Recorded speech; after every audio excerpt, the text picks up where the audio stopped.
Well, it starts with, some forget, but last year going into game 12, we were a 3-8 football team. And the focus our kids put into that game, understanding what a win can do to give you momentum into the offseason. So we've been on that side. And I know how our kids were ready to play, and they were ready to play against Northern Iowa, and they're going to find a way last year to get that overtime win so we could propel ourselves, traject ourselves to where we are now. So, it's interesting. We're in the same place where they are now. And I know Coach Depsis will have that team ready to go. For us, the work started in January to be able to play in this game.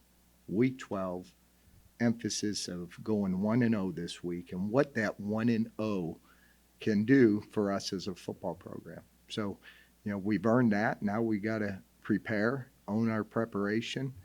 I told our young man, as our standard has to be that we play to the best of our ability each and every day. Practice, reps, every play. And if we can do those things, then we can become what we set out to do, and that's win a lot of football games. But it's the process that takes care of that, and I'm proud of what they've done since January to put ourselves in this position comparable to where we were a year ago. Do you talk about not winning here since 99? I mentioned it today because I told them I'm going to have Dana ask me for 4 days about not winning since 90. So in my team meeting today, I said, I'm going to just say it. A lot of you weren't born, but, this is our team, no matter where in the Missouri Valley, so, we haven't been fortunate in any dome. Nonetheless, the Unidome. So, for us, it's about execution. It's about us having the right mindset of battling for 60 plus minutes, playing for 4 quarters, playing with great fundamentals. The practice execution becomes game reality, no whether you're playing on carpet, in a dome, in a gymnasium, in the backyard. You got to come ready to play. And, to go 1-0 this week, we would, have a winning record on the road this year, which is huge for us, which we haven't. Last year, again, I look at where we've come from.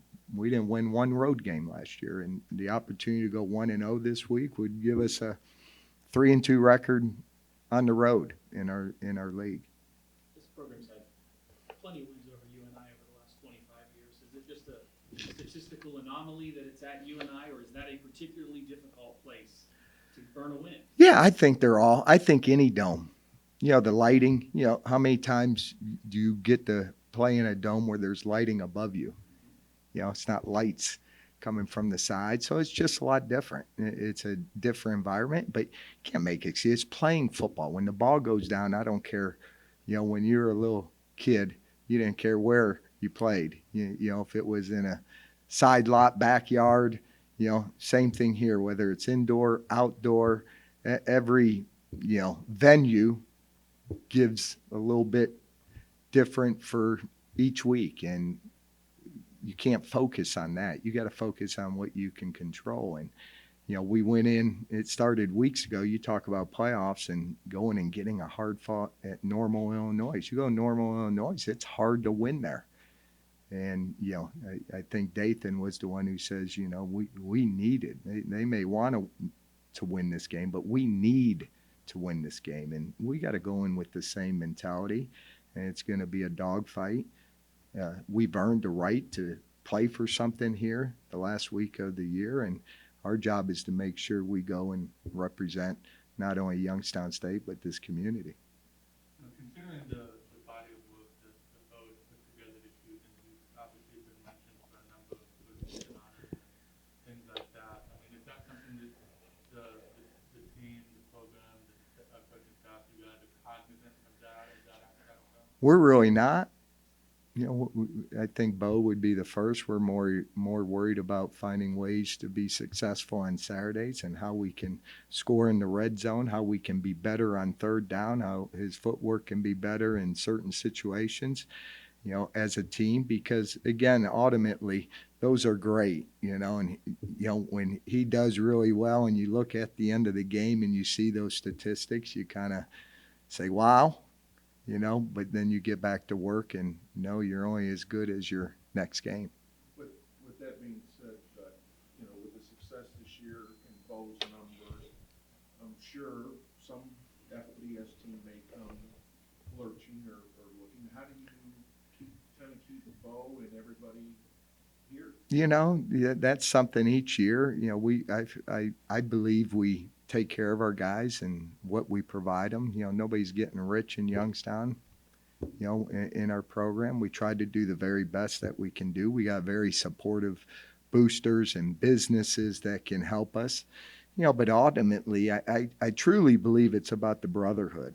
It's about playing with your friends that you came in, going through. It hasn't been easy, guys. I mean, we have scars, scars from last year, that group that Bo came in with, scars this year of not winning some games that we thought we should have won.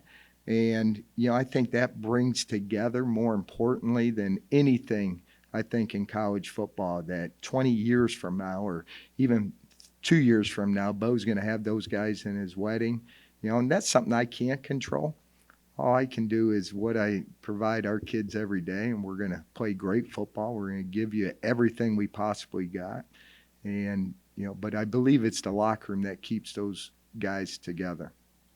Mike may mention that we don't have to do anything crazy this week. So is that kind of the mantra going into this game, that we don't have to do anything out of the ordinary or anything that we haven't already done this season in order to be successful? This team's already capable. Yeah, I think when I say just play to the best version of ourselves, I don't know if we've done that collectively as a team. So that's what I want our standard to be, that if we can get everyone in that locker room to play to their best ability, we'll be playing really good football. And we haven't seen that. I still don't think we've played our best game. And when I say offense, defense, and special teams, we talk about we want our special teams to be superior. Last week was probably the best I've seen. We played clean football and we got +2 explosives. Defensively, we want them to be relentless for 4 quarters. We might have seen that 3 quarters, 2 quarters. How do we get to that 4-quarter football? And then offensively, we've stressed ball security, which I couldn't be more proud. I think games come down to that, and we got to continue to do that. This Saturday, we got to protect the football. And then sustaining drives that turn into touchdowns. And we've increased. We're 75% in the red zone. We'd like to be 100%. So you really, when you come off, we probably had more corrections coming off last Saturday's game on film than we've had in the last 2 weeks. So, we got to continue to grow and continue to get better. And that's what we've been stressing each week. We had Grit Tuesday today. Tomorrow we got intentional, competitive, situational, competitive Wednesday.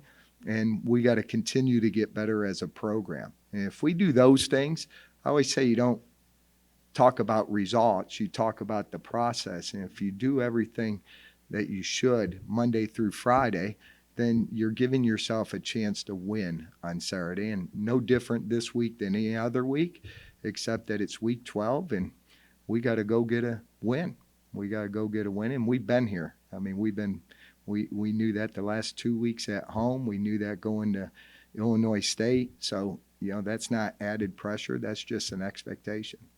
You guys have had, over the past year, to a number of guys that have had long-term injuries, but have been able to come back and work their way back and maybe to become key contributors. Like you saw Austin Blair return last week after, being out for a couple of months, and then obviously, Ethan Wright bouncing back, coming back this season.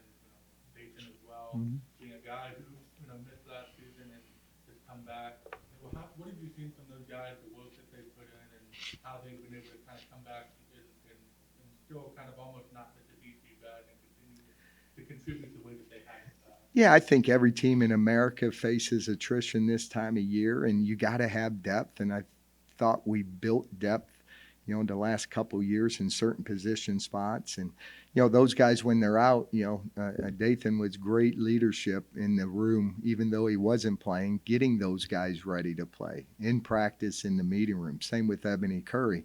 We want to get Ebony back. But in the meantime, he's helping those younger defensive linemen, get ready to play. So, for us, it's the next man up. To hear Mills was practicing this week, and he was with Austin, at the Michigan State, so he's coming back into the fold. So, our job and our trainers do a great job of getting those guys back to the field, and there's a right time to get them back to the field. But to get those guys healthy, we're playing with a lot. There's guys that play scout team that play on Saturdays, but on scout team, guess what? You're going against the ones every day, so you're getting better. So, for us, continue to get those guys healthy and continue to develop the young guys that are under them. We played a couple freshmen, 3 freshmen on Saturday, and we'll probably play some freshmen this Saturday. You touched a little bit on this in the past, but why do you think Bo has had the season that he's had and is one of the top statistically for We've known he had the ability, regardless of what some others may have thought. We had faith and we had a vision for what Bo could do. Kind of saw that in high school. It wasn't, again, we're a developmental program, so you always got to look at, do they have a skill set that you believe that you can develop? And I think through the years, last year, he learned by doing. He learned by doing, and there were mistakes made. And then going into the offseason, it's never going to be about work ethic, attitude with Bo, the toughness, the grit. It's him having the game slow down, being able to see blitzes, see coverages, setting the protections. And the game slows down the more you play. But knowing that he had the skill set, knowing that you could develop him as a thrower, I think was, we had faith in it. And, to see him in the spring kind of, but even the first 5 games, I still think he can get a lot better than what he's doing right now. And he's got to continue to grow as a quarterback, keep developing. But, we never hesitated on what we thought he could do for this football program. From your perspective, how do you feel like Coach Phillips' position during the offseason is helpful, not the best? The one thing I looked at when we were searching for an offensive coordinator, I had 3 things in mind. First of all, I really wanted someone that played quarterback in college. Someone that's been through it. So if I didn't talk to you, you probably didn't play quarterback. And that was first. Was it someone? Not that every position needs that, but I think at this time with Bo's development, he needed a coach that played successfully as a college quarterback. The second was finding someone that had been successful calling plays. You can look at his resume; he's very successful. And the third one you never really get. I always search for someone that's Northeast Ohio, Western Pennsylvania, and here was a guy that went to Euclid High School, Northeast Ohio, started at Mount Union, went to Cal PA, and I guess the icing on the cake was his wife went to South Range High School. So I found all 3, and I'm thankful. I really am. It's made me a better head coach, made our offense better. It's, kind of what we needed. And sometimes, you look and say, gosh, you found it, you hit the jackpot.